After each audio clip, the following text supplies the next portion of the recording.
Assalamualaikum, apa kabar teman-teman semua? Semoga sehat selalu ya. Nah, pada video kali ini teman-teman ya, gue mau jawab, mau sharing ya komentar yang ada di kolom komentar YouTube teman-teman ya. Jadi, nah nih ada yang gini nih. Ini gue udah kena marah netizen nih.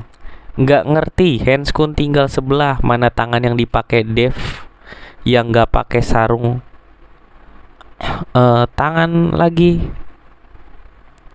Oke teman-teman, ya jadi ini ada pertanyaan, ada sedikit masukan bagus nih. Jadi gua dikomplain teman-teman sama netizen. Gue ceritanya nginfus, terus venanya gak keraba. Jadi gua lepas sarung tangan satu teman-teman yang sebelah kiri, yang kanan yang gua nusuk. Ya, jadi ini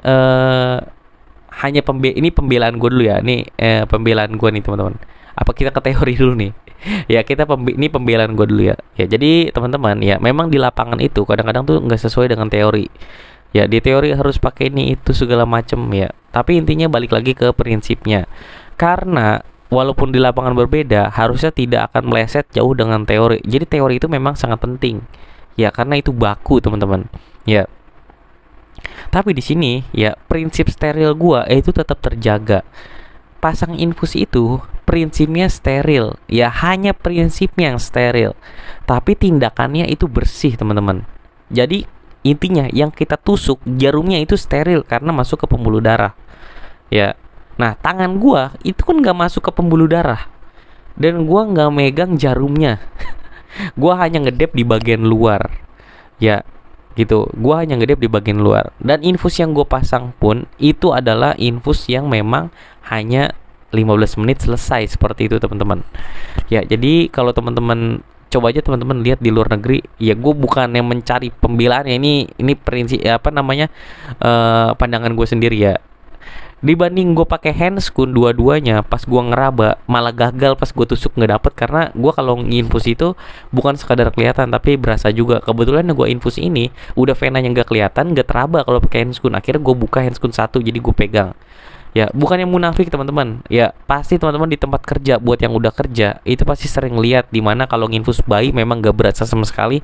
Akhirnya perawat seniornya harus buka handscoon buat ngeraba, karena daya sentuh kita tuh teman-teman kalau pakai handscoon itu tuh agak kurang. Ya, dan ini tuh ya intinya balik lagi ya, yang penting prinsipnya steril gitu.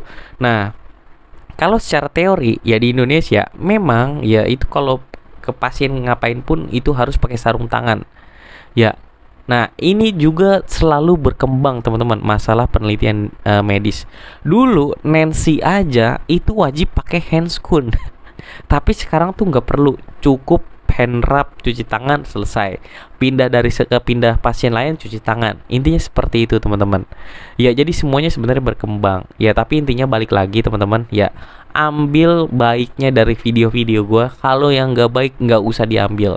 Silakan teman-teman komentar seperti apapun silakan. Ya itu akan menjadi masukan gue pribadi dan buat informasi ke teman-teman yang lain juga. Ya jadi memang kalau pakai handscoon ya baiknya memang dua-duanya. Kalau mau nginfus ya baiknya dua-duanya sarung tangan pakai. Karena kan buat proteksi diri kita sendiri dan buat ke si pasien juga. Tapi intinya harus steril teman-teman, prinsipnya. Ya, jangan juga teman-teman pakai handscoon dua-duanya. Pas mau nusuk apa kepleset terus jarumnya jatuh ke bawah, terus teman-teman ambil lagi, pasang. Nah, itu nggak boleh karena udah nggak steril. Balik lagi prinsipnya. Ya, mungkin itu aja sih teman-teman video kali ini dari gua. Makasih buat yang udah kasih masukan. Ya, kurang lebihnya mohon maaf. Wassalamualaikum warahmatullahi wabarakatuh.